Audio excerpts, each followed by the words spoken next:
Do you love freedom? Do you love being clean? Then you'll love Hero Soap Company, made in the USA. Chemical and fragrance free. A portion of each purchase donated to veteran and first responder charities. Initial subscription purchase is matched bar for bar and sent overseas to deploy troops. Let freedom clean. Hero Soap Company.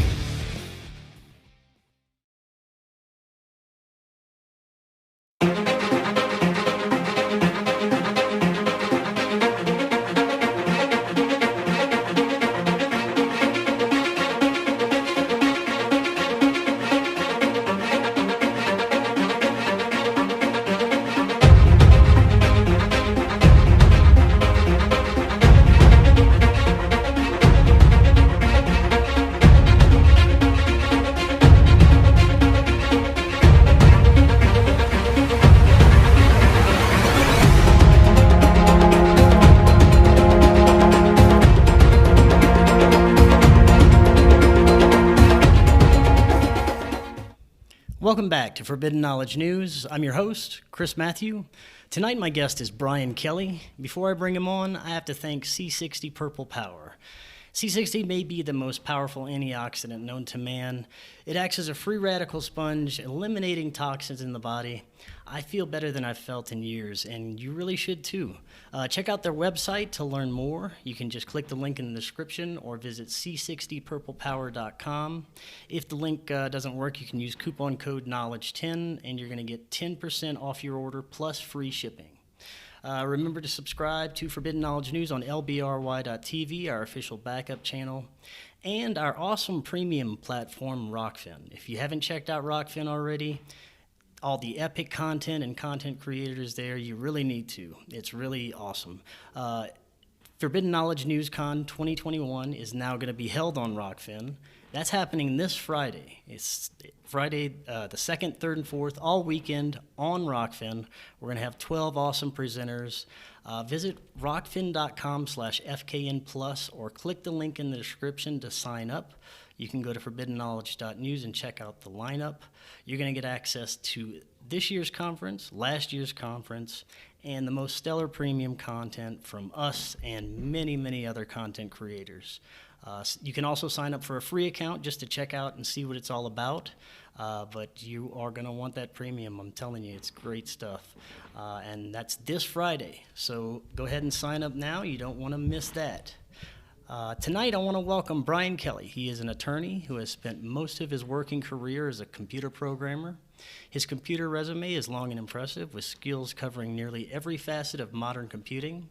He has brought both sets of skills to Get Wisdom project that he conceived when encountering Carl Molazan and Denny Hunt's videos on YouTube. At the time, he was looking to get more involved in internet marketing. The moment he became aware of Carl's work, he immediately realized that this is what he needed to promote. Brian, welcome. How you doing? Doing good, Chris. Glad to be here.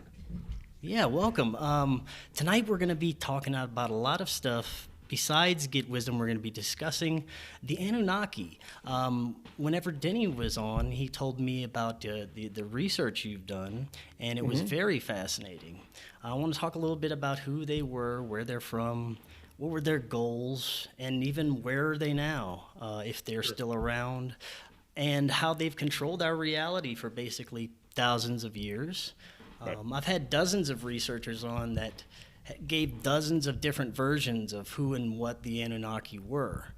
So I'm very interested to hear. One from me. Yeah, I'm very interested to hear what you have to say.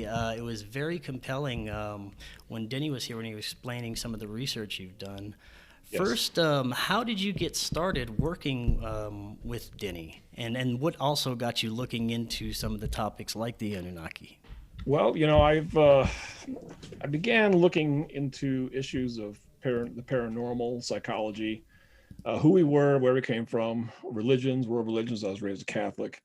So I've always had a deep curiosity about who we are, what makes us tick, where are we going, where have we come from. I have a degree in psychology. That's my undergrad before getting the law degree. So I've always been fascinated, you know, by spirit and the idea of that we are more than just this shell that we occupy, you know, and that begs all the other questions of, is there life after death? Is there reincarnation? What is our fate beyond this life? et cetera, et cetera. Well, you can't start unwrapping all that without running into all the woo-woo topics, everything from demons and bad spirits to the extraterrestrials, and whether they exist and what they're all about and so on and so forth. So I just looked at everything across the board. I've studied, you throw a name at me, I'm probably at least familiar with it. So I've been studying this stuff since about 1983. So I got, 40 years actually of deep research into every topic that is woo-woo essentially. I consider it kind of a hobby for the most part. I live a very ordinary life. I work a very ordinary job. I'm not out to, impress anybody. I'm not out to convert anybody, or I don't have a particular agenda. Though with Get Wisdom, I did end up, joining Carl and Denny because I saw Carl do a channeling of Dwight Eisenhower on YouTube. And it just resonated with me very powerfully. And I thought, wow, that really makes sense. And I thought, I have my computer services that I can offer to help them out. So I called up Carl out of the blue on a Sunday afternoon and happened to get him. And we ended up having a 2-hour conversation right then and there on the phone. And he invited me to check out his work, to take a class that he was scheduled to perform in about a couple of months from that phone call. And I ended up going to that class, learning the Lightworker Healing Protocol, which is our main focus at Get Wisdom, is getting people to learn that and use that. We can talk about that a little down the road. And that's how I got involved. And during that training, I said, hey, Carl, how would you like a website? I'll put one up for you. How would you like to have a video server? Because I can actually serve video from our own server without having to rely on YouTube or any of the other big tech organizations. So we serve our own podcasts. I'm even working on my own email server right now to get that going. So we have our own infrastructure and we're independent of big tech. And I thought that was important even 4 years ago. It's more important than ever now. So my vision was a little... Did you have any paranormal or contact or any type of strange experiences yourself? Well, nothing that is like,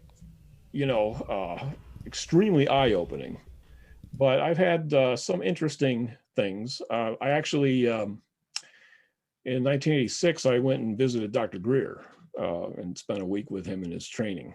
And prior to going there, I had used a set of night vision goggles, which I don't own anymore. I wish I still had them. But I'd gone out in my yard and I looked up into the sky and I saw a zigzag light go across the entire horizon of the earth.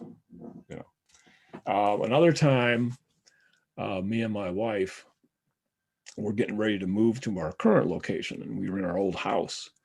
And I was laying in bed, and all of a sudden I woke up. It was about 3 o'clock in the morning, and I just heard this like kind of metallic sound that was like a hum that just went in and out. It was like and it was loud, and I tried to ignore it at first, but it just kept going for 5 minutes, 10 minutes. Finally, we both got up and looked at each other and said, what the heck is that? And just going on and on. I thought, well, it's really loud. So I went out and I opened the garage door, and it got louder as I opened the garage door. And I walked out to my driveway and there was nobody out. And I was like, who's not hearing this noise?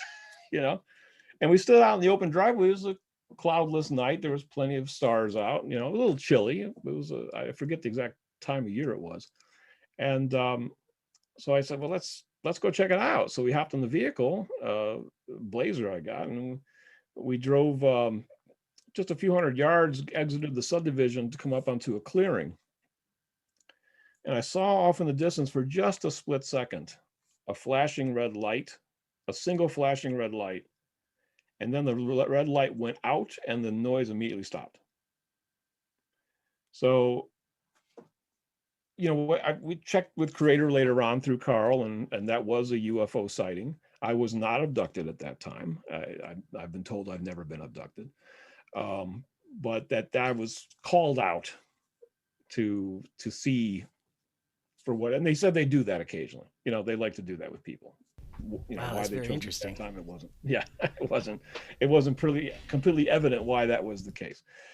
I don't, I'm just sharing what I experienced. I'm not, you make up your own mind about what I saw. I heard a humming noise and a blinking light. Okay. I didn't see any green aliens. I didn't, I'm just sharing what I experienced.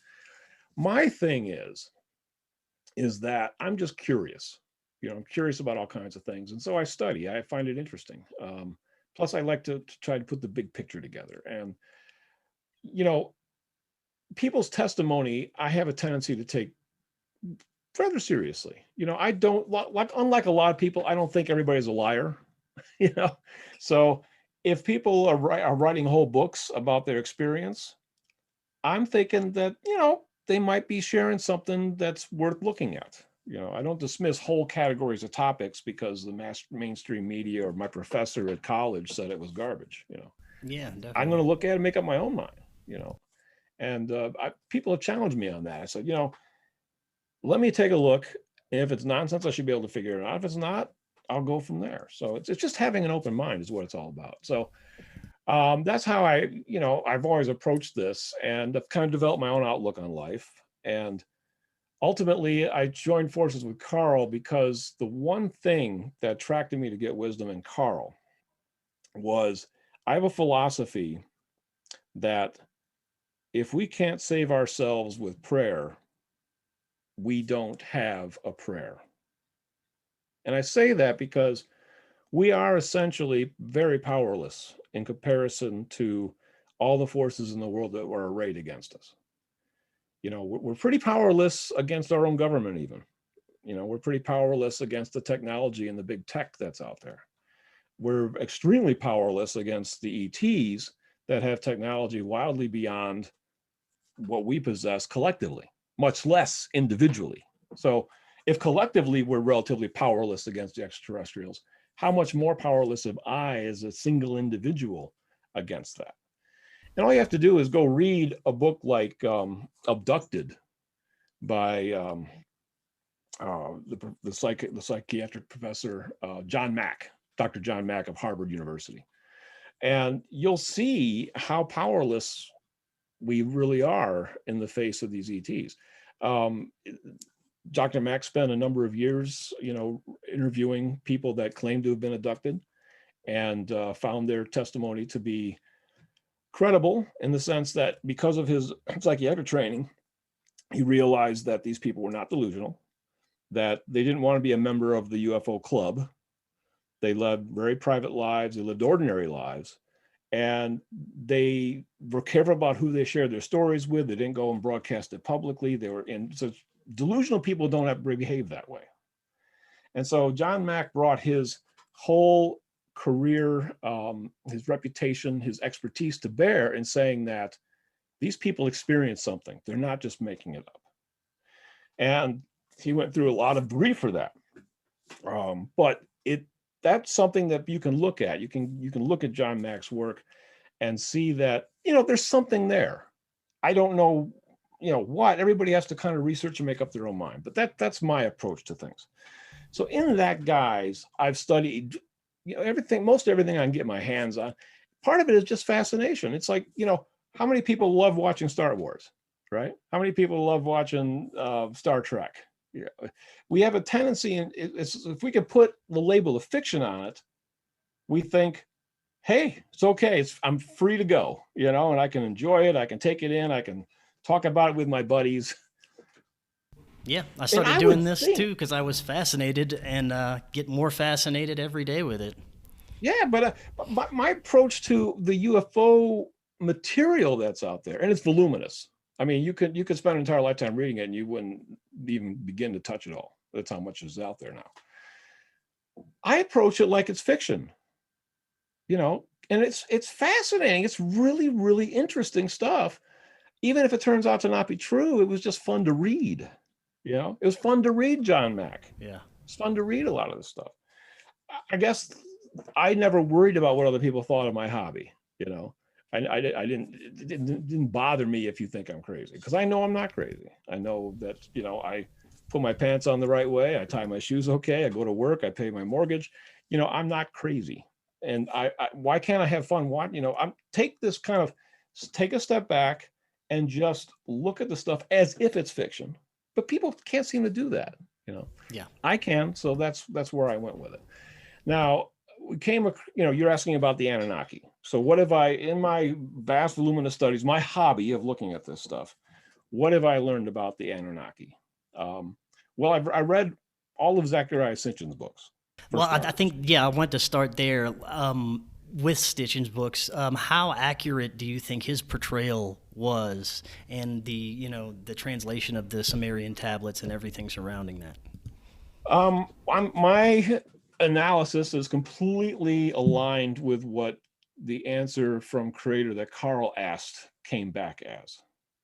And essentially, it came back that Sitchin was in the ballpark, but he got a lot of details wrong. And he was a sloppy scholar, very, very sloppy, to great license in terms of his interpretations of things. But he was in the ballpark. He wasn't, completely wrong. So there's a paucity of material on the Anunnaki in this world. There just is not much that's written about who they were, what their impact on society was, where they came from, what they're about. We're kind of stuck with Sitchin. There really isn't a lot of other material, and it seems like there's less material all the time, because we're also told that the Anunnaki have been trying to erase their presence here, and have been doing that over time, especially over the last century. So Sitchin is like really kind of what we're stuck with. There's just not a lot of other material on the Anunnaki. That said, you can start off as kind of a baseline for that. And what is the story that Sitchin says? Basically that the Anunnaki came here, that they created human, genetically in the laboratory, but using a primate, kind of an ape-like primate in the process. And they started off with that. And then they created slaves. They mined gold over a couple 100,000 year period, long period of time. Took the gold off planet to their home planet in Nibiru, where they used it to create a gold dome across their entire planet to block out solar radiation. And when they were done getting the gold they needed, they kind of let humans off on their own recognizance, and that the Anunnaki fled, actually left open physical contact with humans around the time of Alexander the Great, and remain behind the scenes today. So I've never seen an Anunnaki. Don't hope I never do, basically. Very few humans have. But they're just reportedly around.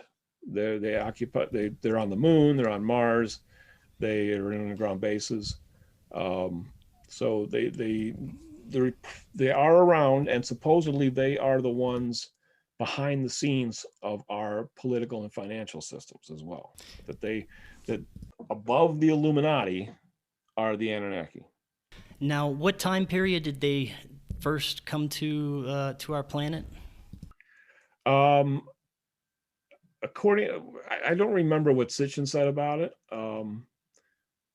So what Creator says, because we've asked, is that the Anunnaki came here millions of years ago.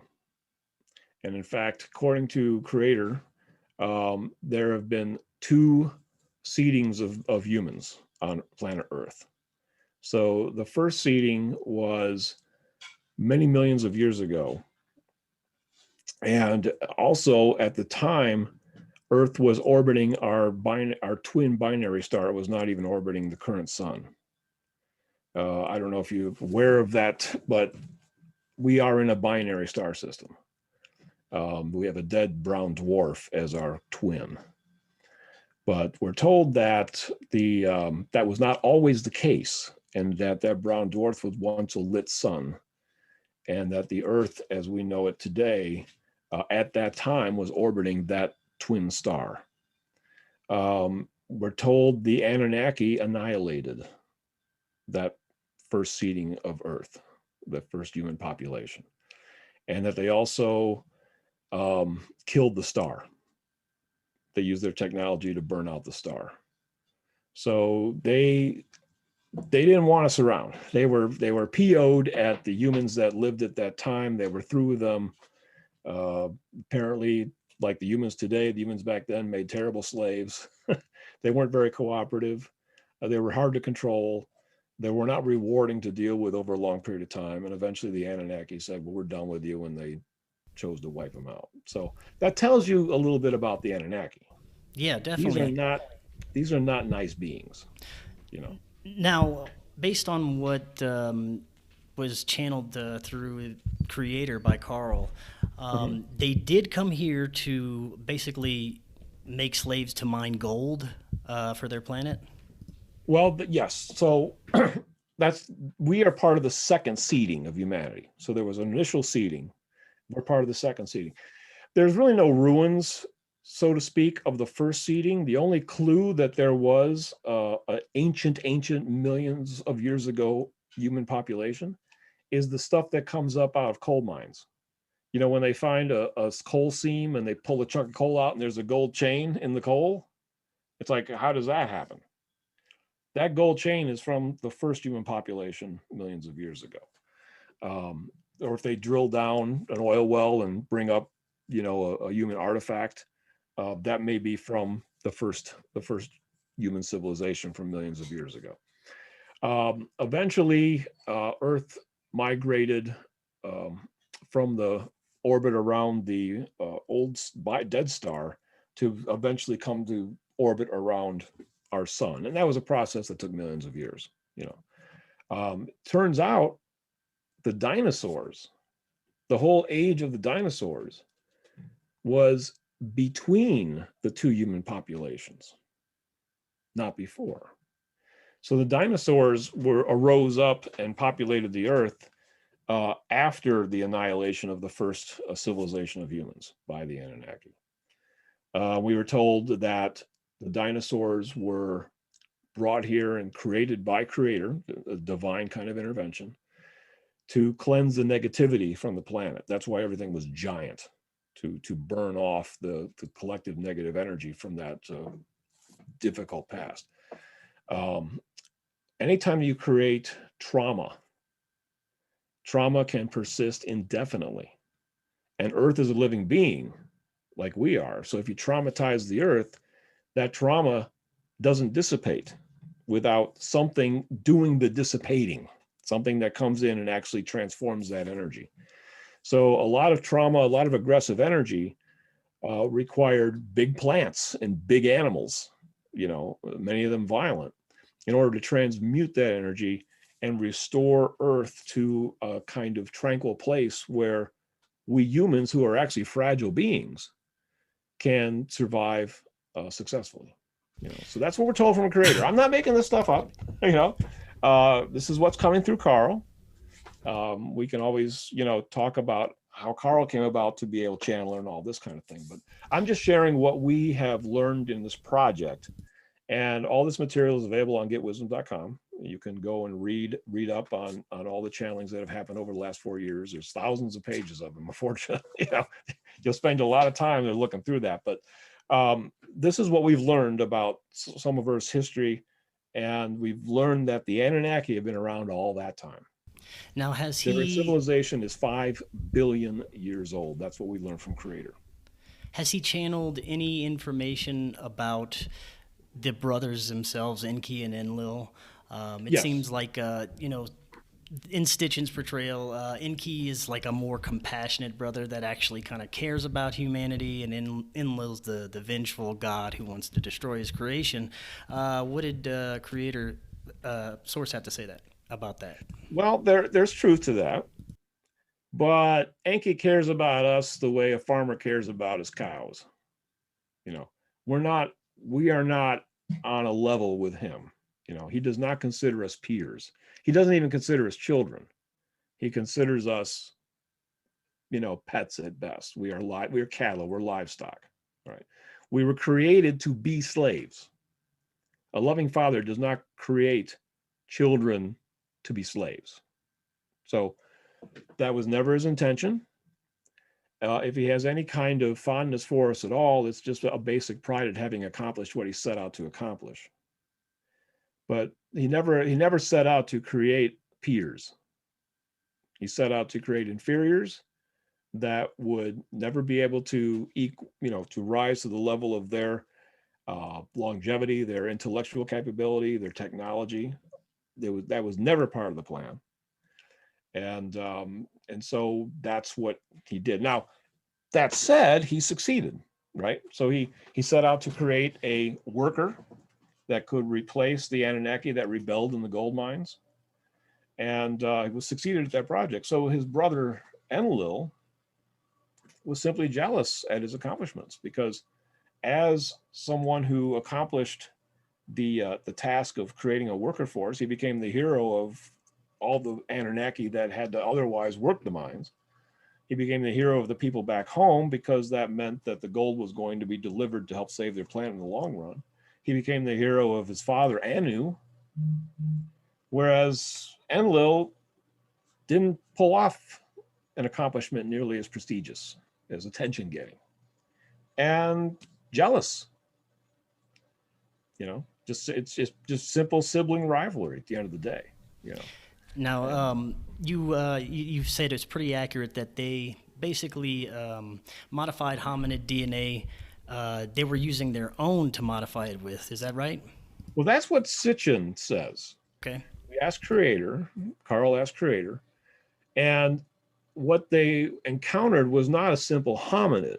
They encountered humans, the divine human, in fact. And in fact, the human that they encountered, it depends on, again, how you look at it. The Garden of Eden story is actually somewhat accurate, in the sense that Earth at the time was kind of a paradise. The temperature was even. There was fruits and vegetables everywhere. The animals there wasn't a lot of predators at the time. Predators have been introduced. Most predators on the planet, we're told by Creator, are brought here from other worlds, that they are not something that either evolved here or that God, Creator, established here. The predators are basically foreigners. So like snakes are all foreigners, sharks are foreigners, lions are foreigners, raccoons are foreigners, mice and rats are foreigners. So all the noxious things, viruses are foreigners, mold is foreign. These are all imports from other worlds. They were not part of the Earth originally, and brought here by extraterrestrials, the Anunnaki, but also reptilians as well. So that's another topic, but we're focusing on the Anunnaki at this point. So what they encountered when they came here was a human that was established by other extraterrestrial groups that seeded us in cooperation with the divine realm, which is God and the angels. So it was a joint project. There was genetics involved, there was engineering and all that. We were actually a combination of multiple species, but we were designed in cooperation with Creator's input and with angelic assistance to create a vessel for human souls, that are of a particular vibration, of a particular plane, and to come down and have a particular mission in mind. So the human project is only a couple 100,000 years old. We're very, very recent. We're this establishing the seeding of the modern human happened only a couple 100,000 years ago. The Anunnaki detected that something had changed on the Earth. They were curious about it intuitively, and then came to investigate and discovered that humans had popped up again, when they thought they'd eliminated us millions of years ago, and we're back, right? But this time they also had another need. They needed gold.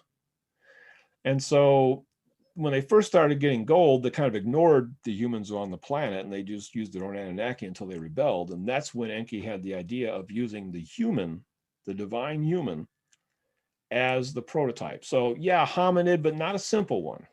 We actually were much more advanced than we are now in the terms of our connection to the divine. Our intuitive abilities were much more profound.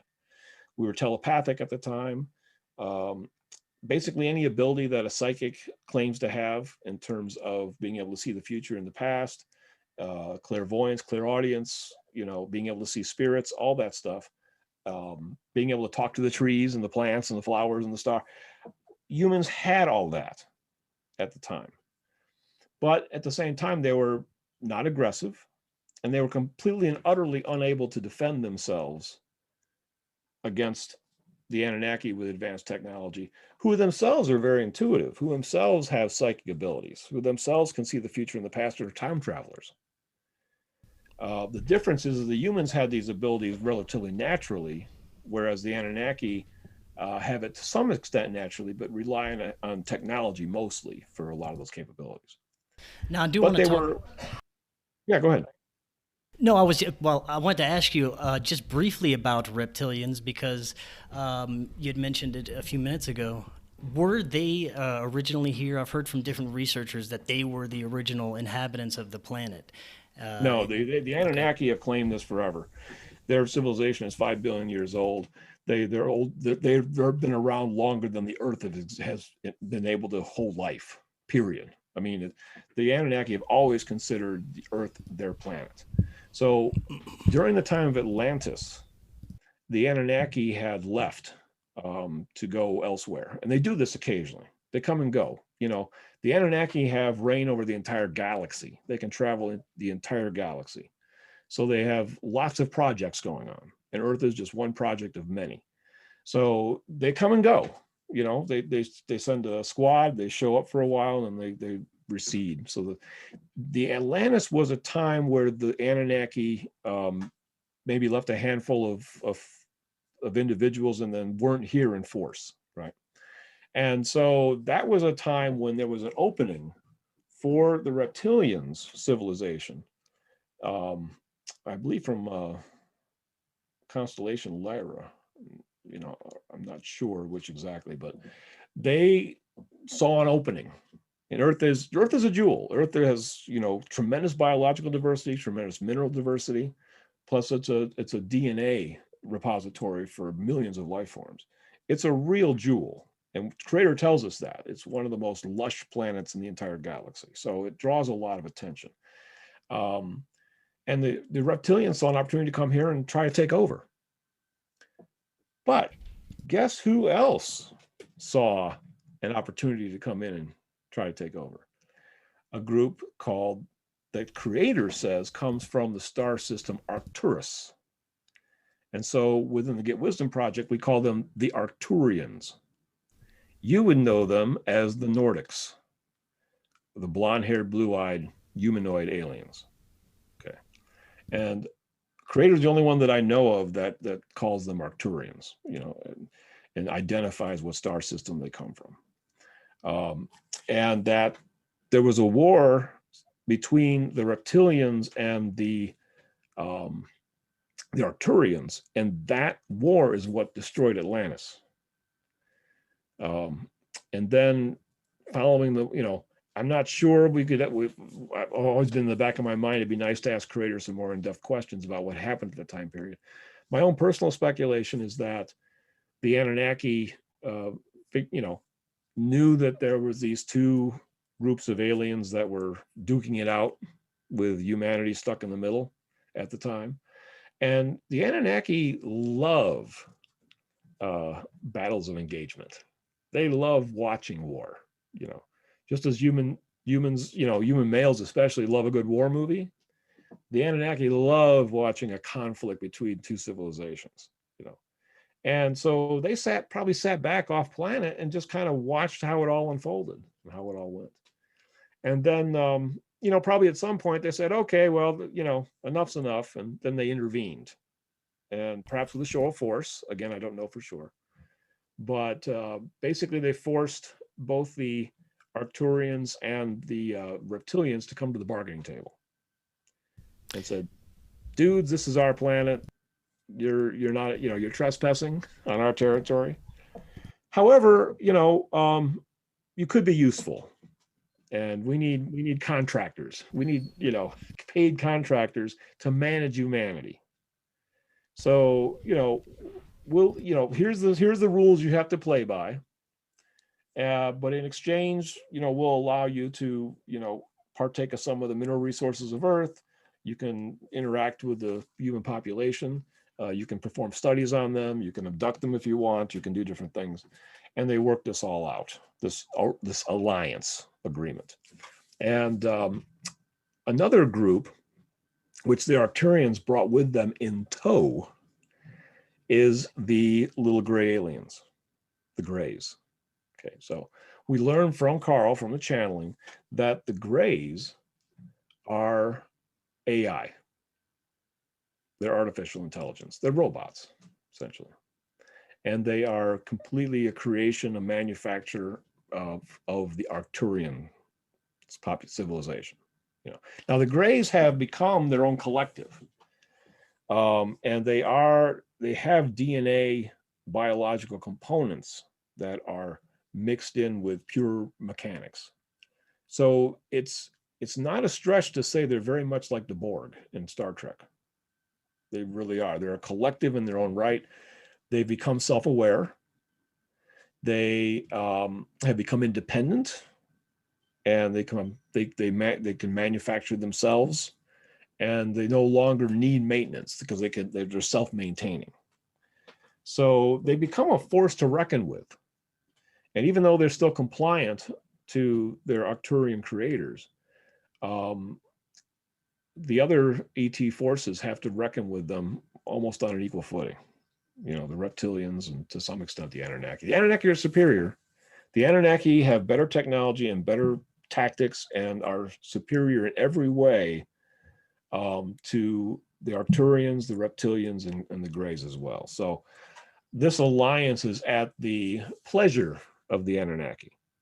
Okay, that's what we're told. The Anunnaki are the top. Now, there's a lot of researchers out there that will dispute that, but this is what we're getting from Creator. This is what we're learning from Carl, is that the Anunnaki are the top dogs. They're the ones ultimately in charge. Now, could you describe what they look like? Were they giants, Yes. humanoid, but just giant? Yes, the typical Anunnaki is anywhere between 12 and 15 feet tall, we're told. They have 6 fingers and 6 toes on their digits. They have double rows of teeth. And you can actually, do some research on Google, and you can see this for yourself. You can just research old skeletons, dug up around the 1800s. And there's photographs of skeletons with 6 fingers and double rows of teeth and all that. Some people call them fakes, photoshopped, whatever. But I forget the name of the individual, but there's a series out there on the skeletons in America, ancient skeletons that were dug up, and you can go research that. It's interesting because the newspapers in the late 1800s actually carried stories about, farmers and people finding giant skeletons on their property. It would actually have a blurb in the New York Times, a blurb in the Washington Post. And Newman, that's his guy's name. I don't know if it was Terry Newman, but his last name is Newman. And he's got a whole video series where he goes over all this evidence,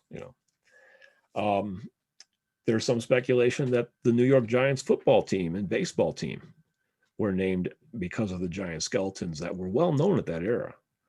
And in fact, according to Newman, the skeletons were basically around, but disappeared from American museums by 1950. But your typical historical society museum in your typical small town, it was not unusual for them to have a 12 to 15 foot skeleton on display.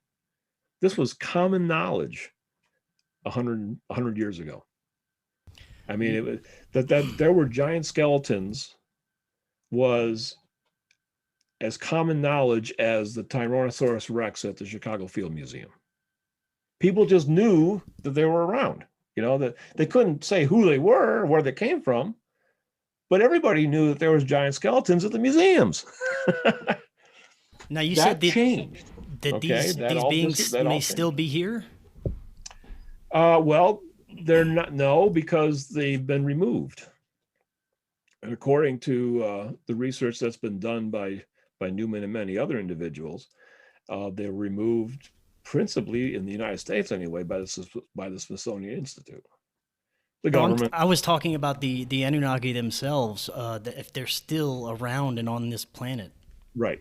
Oh, they're still around, sure. Like I said, they're on the moon, they're on Mars. They have underground bases, so they're definitely around.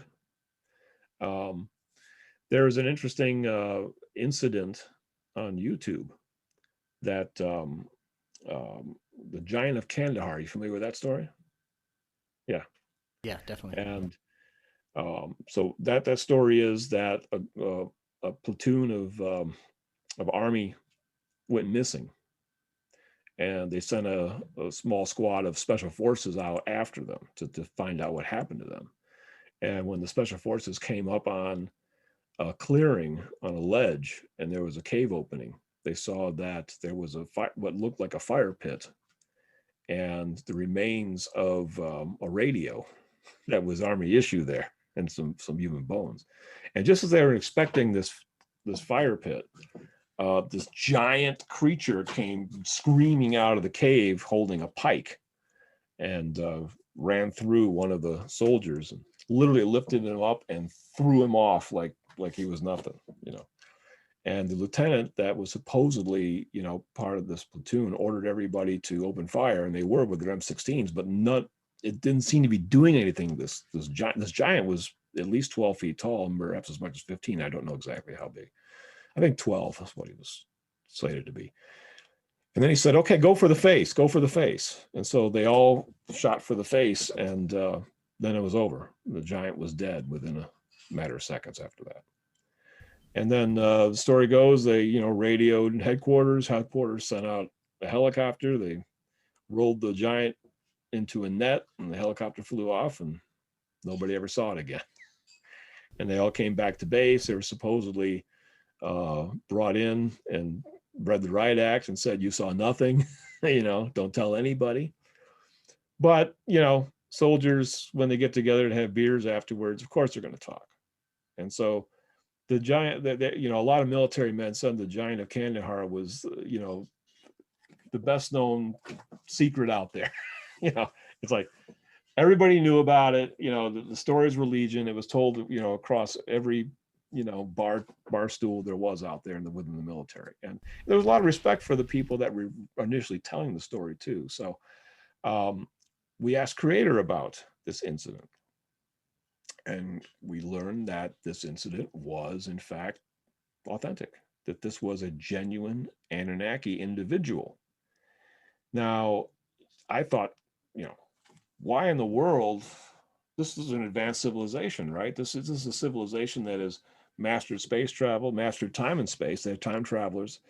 How does this guy end up with just a pike in a cave in Afghanistan by himself? And so we asked Creator. Creator says that this individual was part of an expedition, small kind of scout craft, maybe half dozen individuals. And their job was to gather some ancient artifacts that were buried in that cave, so that we wouldn't discover them. They've been scrubbing their presence on the planet. They've been removing a lot of the artifacts that tells of their presence here.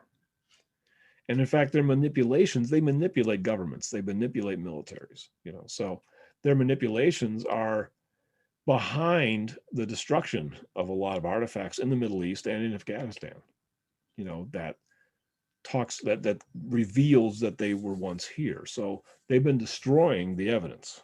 The Anunnaki don't want us collectively to know they're here, to be aware of their presence. They don't want us knowing about them at all if they can get away, if they can pull it off. There's another aspect to this too. You mentioned in the beginning of the show these spiritual entities like demons. Now, what kind of role do they play? Do you think that they are actually communicating with these Anunnaki beings, that there's some kind of ritualistic aspect to it or something? The Anunnaki do communicate with demons, but they consider the demons grossly inferior to them. They're not equals at all. They're just consciousness that can be utilized, you know. And the Anunnaki have a much greater ability to hurt demons than the demons have to hurt the Anunnaki, at least at the level of cognition that they're aware of. The Anunnaki, however, are victimized by demons because the demons can become spirit attachments. And this is something that also afflicts humans. So in the Bible, when Jesus came across Mary Magdalene and he freed her from he did an exorcism essentially and freed her of the demons that were plaguing her. He released 7 demons from her. Why 7? How many chakras do we have? We have 7 chakras. So these demons basically latch onto, become spirit attachments, and they latch onto the chakras in the human body, and then they feed off of us. They feed off of our life force energy that comes through our chakra portals, essentially. So the Anunnaki know a lot of this. Well, they actually don't know that they're suffering from the same affliction, that they have spirit attachments, because the spirit attachments happen at the deep subconscious level, which is something that we've also kind of discovered with the Get Wisdom Project. The deep subconscious is not part of the physical body. It's outside of the physical body. So you're not going to discover the deep subconscious by studying genetics. You're not going to study the deep subconscious by looking at anatomy. So the Anunnaki have the same problem. They have a deep subconscious also, but they, even with their advanced capabilities, they have not discovered and cataloged the deep subconscious even amongst themselves to the extent that it exists. This is kind of our race in the hole, actually, as a human population, and why Get Wisdom is so important, because we're bringing knowledge of this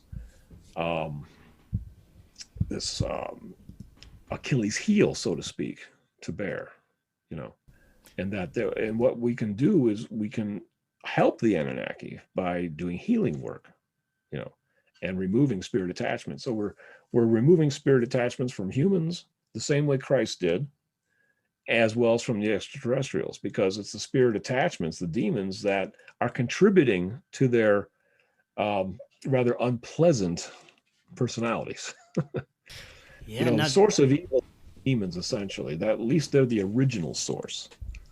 And now, do you think that what's happening now on our planet, with everything going on, from coronavirus to the social unrest to just all the craziness happening, is something that's been orchestrated from them at the top? It's a combination of things. Yes, certainly a lot of it is orchestrated, but a lot of it also comes from the dark spirits, the demons. Okay, so they are affecting us, and they are attaching to us. 90% of humanity has spirit attachments.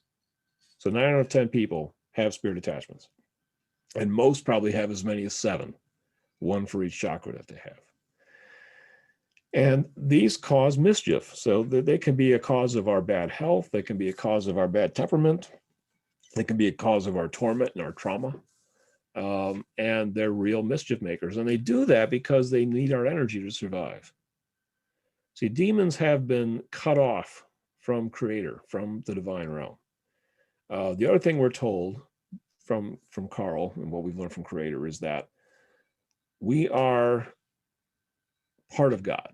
We've descend from the divine. We are divine human. And as a result, we have a energetic lifeline that goes right back to the divine realm. And we cannot survive without that energetic lifeline. If you think about out of body astral travel, and there's a silver cord that they report. I don't know if you're familiar with that. It's not the silver cord per se, but it's the idea that there's a energetic lifeline that connects us back to God in reality. The demons used to have that. The angels have it. The demons used to have it. But when you descend into depravity and become consumed with hate and evil, you literally cut off your own connection back to God. Because the force that comes down, the life force energy that comes from God, is a love vibration, which is incompatible with the hate vibration. So if you fill yourself with hate, you end up severing the energetic connection from God, because that's a love connection. It's physics, right? I mean, it's opposite wavelengths will cancel each other out, and the hate is the opposite of love, and so they collide and cancel out, and therefore you have no energy. You're not getting the energy that you need to survive. So because they're cut off from direct access to the energy they need from Creator, they have to steal it from other living beings. Yeah. And Go ahead. the reason why they have to steal it from other living beings is because they can't get it directly from Creator, because it's too intense. The love is too powerful and it cancels out. So what they end up doing is traumatizing a human being, and that transmutes the life force energy that comes from the divine realm. It transmutes it into traumatic energy, the energy of anger, the energy of hate, the energy of depression. And that they can absorb because it's compatible, it's in sync with their own vibration. So that's why demons are compelled to cause suffering and to invoke fear and to scare the daylights out of you and to threaten you and to traumatize you and to cause as much pain and suffering as possible. Because in doing so, you become traumatized. You become fearful, you become anxious, you become terrorized, and you transform the love energy that you normally have into trauma energy, and you give it off. You literally, like a light bulb, shed this energy out into your surroundings. And these demons can then absorb this energy, and they need this energy to survive. They will dissipate into nothingness if they don't have the energy that they can steal from living beings. They can get some of it from animals, but the humans are the biggest source of it. So they only go after animals if they're in a weakened condition and they don't have any other source, in which case they're probably on the road to oblivion anyway. So Christ said the wages of sin is death, and he didn't mean death of the physical body. He meant death of the soul, death of the spirit. So the descent into evil, the descent into depravity is a dead-end street for these demons. Furthermore, we've been told by Creator that demons will not survive a universal transition. You ever hear the word kalpa? Kalpa is a Hindu term that basically means a one universal cycle, where you go from a big bang to maximum extension and then collapse back into a singularity. That's one universal cycle. So the idea is there's multiple big bangs, countless big bangs, actually. So there's countless kalpas. Most humans are actually older than this universe. This universe is about 14.5 billion years old. Most human souls are much older than that, actually. So this is a relatively young kalpa. 14.5 billion is not a lot of time. And we said, well, how long are most kalpas? How long is the average kalpa? And Creator said that some kalpas are trillions of years old before the collapse. But we may not last a trillion years in this particular iteration, unless something really profound happens, which we are a part of and are called upon to help make happen.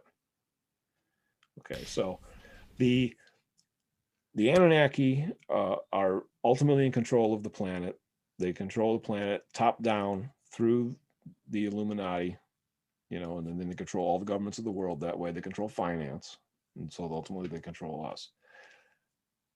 The demons influence them, okay, in the same way they influence us. So I use the word influence because we are not their slaves per se.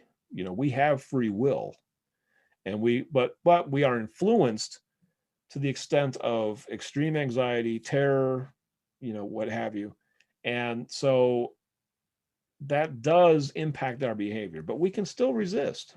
We can still fight back, but it can be an uphill battle that many people lose. So Right. to speak. So, Well, we have the question a is, few how minutes. do we become free of that? What's that? Well, I was saying we have a few minutes left, and I'd like to talk about some of those solutions and Yes. what you offer actually with getwisdom.com, because you can find a lot of solutions within that as well. So tell us what you offer and what people can get out of it if they're interested. Yes, absolutely. So bring our story together. The dark spirits are the cause of much of our grief, most of it. Okay. Most of our troubles, our fears, our anxieties, our bad luck, we are literally plagued. We're haunted humans. 9 out of 10 people have spirit attachments. So in order to find relief from a lot of our trouble, we need to get rid of those spirit attachments the same way that Jesus got rid of the spirit attachments from Mary Magdalene. Now, I had said in the beginning of the program that prayer, if we can't save ourselves with prayer, we don't have a prayer.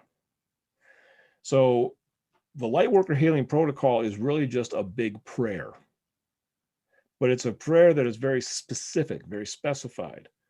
And specificity is important because the divine realm has a rule that this is a free will zone and cannot intervene without a request, and that request is prayer. So prayer is very, very important if you want divine intervention, because it won't happen unless you request it or somebody else requests it for you. God is not going to jump in and save anybody on his own recognizance. You have to ask. That's imperative. That's what we've learned through this Get Wisdom project. You have to ask. The Lightworking Healing Protocol is asking a lot of very specific interventions. And that's why it's the most powerful form of healing there is. You're literally asking the divine realm to come in and do all these things that are necessary to clean up, to get the demons away from you, but then also to bring healing to them. Humanity was brought here to solve the problem of evil. Evil exists only in the Milky Way galaxy because this is a divine experiment of free will. Free will is a hazard. Free will has a dark side. If you give absolute free will to intelligent beings, evil is going to be a byproduct. It is essentially inevitable. This is what Creator has learned by going through the creation motions throughout all of time. And if you give absolute free will, take all the strings and restrictions off, it's inevitable that a percentage of beings are going to become evil. They're going to fall. Some angels are going to fall and become demons. It's inevitable. So the problem is that every time the Creator sets up these experiments, evil wins. And when evil wins, nobody wins, because it results in the destruction of everything. So that's why this entire experiment is confined to a single galaxy, and we're in it. The rest of the universe is on a different operating system. They don't have the free will that we have. So the free will is both a blessing and a curse. It's really a problem, but it's a problem that Creator wants to solve because free will brings extra spice to life. Having everything on a short leash can create a very peaceful, very harmonious existence. And the rest of the universe lives this way. But there could be a kind of a staleness to it as well. It's not as exciting, it's not as adventurous. So there's a certain, like I said, kind of spice that goes along with having some free will. But you have to be able to deal with the downside of free will, which is evil. So we need a solution to keep evil from getting out of hand. Because like I said, the free will experiments all up until this time, the problem is that evil wins. And then God has no choice but to end this experiment and collapse the universe. So we were told that every time the universe collapses back to a singularity, that's the failure of a free will experiment. You know, I wish I could make this stuff up, but this is what we're getting through. You know, this is what's coming through. So getting to our products, the Lightworker Healing Protocol. You can learn it. You can sign up at getwisdom.com. You can download our ebook, getwisdom.com/LHP, getwisdom.com/LHP. And you can learn about our training, and you can take our training. You can sign up for it at getwisdom.com. It's all online. And you can learn to become an LHP practitioner, Lightworker Healing Protocol practitioner. You can also avail yourself of our LHP services. So you don't have to learn the LHP. You can hire somebody to do the LHP for you. And we have a number of practitioners. And the advantage of that is that prayer, any kind of prayer, requires faith. Unfortunately, you have to believe in the efficacy of the prayer. You have to believe that you're going to get a result when you engage in prayer. And if you don't believe in God and if you don't believe in the divine, it's very hard to believe in prayer.